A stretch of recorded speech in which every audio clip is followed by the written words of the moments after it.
On va parler donc de cette opération banc d'essai avec deux personnes qui justement sont complètement impliquées dans cette opération. Garick Mzouri donc qui est designer et Joël Lemoine donc qui est lui dans le monde de l'industrie. Et un exemple concret justement et je veux d'abord que vous vous présentiez Garick si vous voulez.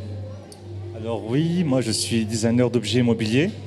Donc je suis issu de deux écoles. Avant tout l'école supérieure d'art et design de Saint-Étienne, où j'ai obtenu mon DNAP, donc niveau licence. Et pour diversifier un peu mon univers, pour m'enrichir aussi un peu mon regard de travail, j'ai obtenu mon DNSEP, donc mon diplôme national supérieur de construction plastique à Limoges, donc l'école nationale supérieure d'art de Limoges. Et donc Joël Lemoine, vous êtes directeur des tôleries foresiennes. Alors, vous pouvez nous présenter l'entreprise un peu? Alors oui, rapidement, en fait, c'est une entreprise qui vient du monde de l'industrie, le tôlerie fine, qui existe depuis 1922 à Bonson, donc à 15 km de Saint-Étienne. Et depuis 2007, nous sommes diversifiés dans le mobilier urbain. Et donc sous la marque TF Urban, nous produisons, concevons et collaborons avec une vingtaine de designers dans le domaine du mobilier urbain dans le territoire stéphanois. Alors votre rencontre s'est faite comment là?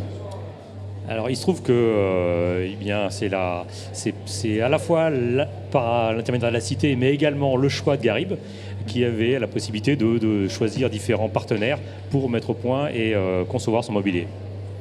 Et donc comment ça fait le premier rapport justement? On va voir les images d'ailleurs, ce que vous avez produit. Hein.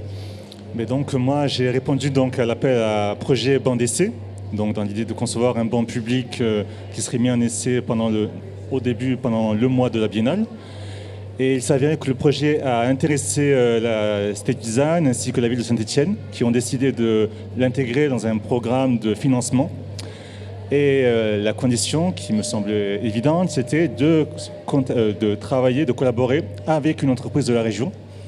Donc j'ai prospecté et j'ai découvert le travail, tous les projets qui avaient été réalisés par l'entreprise Tôlerie Foresienne, qui collait assez bien en fait avec l'esthétique de mon projet.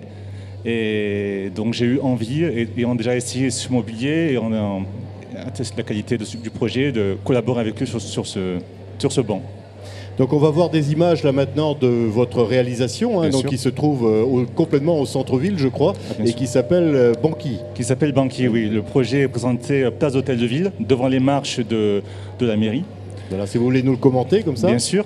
Alors Banqui, c'est un projet de banc modulable, en fait en réponse à la thématique de la Biennale, qui est l'imitation du travail, et aussi par rapport au thème du banc. J'avais envie de réfléchir à revenir un peu à l'essence, à la thématique propre de ce mobilier, qui est de s'asseoir dans l'espace urbain, mais surtout d'être un espace de rencontre et d'échange. L'environnement urbain est un environnement dynamique où beaucoup de gens se rencontrent.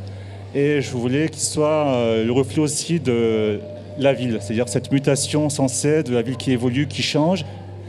Et donc je suis parti sur l'idée d'un banc qui est modulable, donc qui permet, si la ville change, à évoluer et qui répond à différents besoins qu'on peut retrouver dans la ville, qui est celui de s'asseoir, de se retrouver pour échanger, travailler. Et actuellement avec tous les appareils électroniques, les smartphones, les tablettes, qui permet aux utilisateurs de pouvoir recharger leur appareil électronique. Voilà. Donc Joël Lemoine, qu'est-ce qui vous a plu dans ce projet-là justement? Qu'est-ce qu'il y a d'innovant en fait?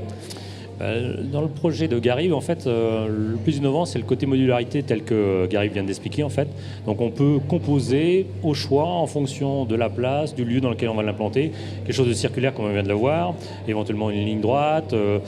On a vraiment beaucoup d'opportunités qui sont mises à disposition de l'architecte ou des services techniques de la ville pour pouvoir configurer le produit de la meilleure façon qui soit.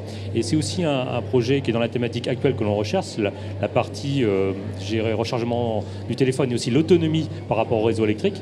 Donc c'est sur ces deux thèmes-là que ce projet nous a intéressés et qu'on a souhaité s'investir dans ce projet.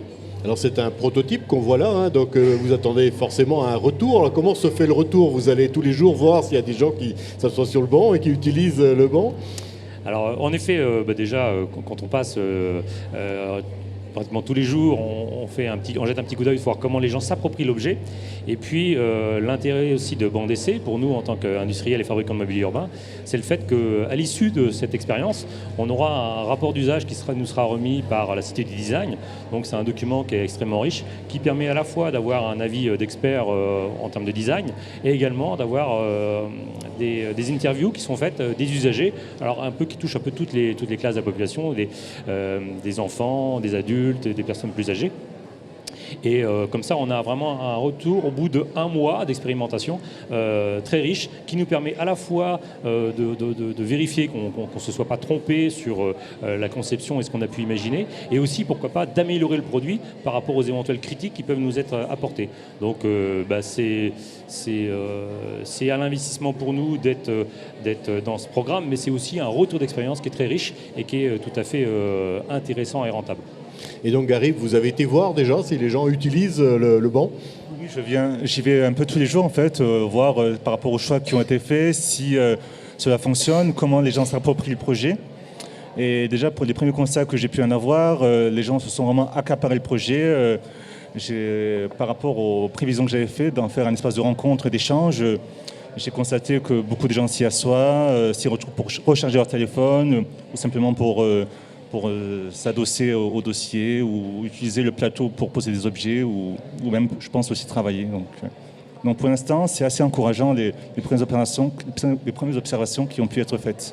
Et vous allez aussi, Nathalie, regarder tous les jours comment les gens prennent possession en fait, des objets de la ville? Tous les jours. Tous les jours. Bien sûr. Comme il l'expliquait Joël, on va faire un retour d'usage avec les services techniques de la ville, puisqu'il s'agit en fait d'une commande publique, et avec l'aide d'un dispositif de la région Rhône-Alpes qui nous permet de faire des achats innovants.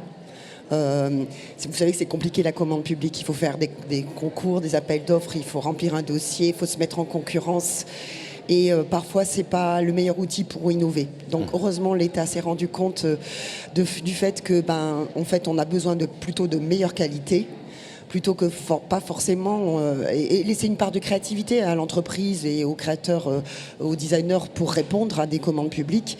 Et donc, ça nous a permis, en fait, de créer ce prototype, de le tester pendant le temps de la Biennale et surtout de faire un retour d'usage avec les services techniques gestionnaires. Ce ne seront pas les plus faciles de l'espace public parce que c'est un crash test. Bien sûr, tout à fait, oui.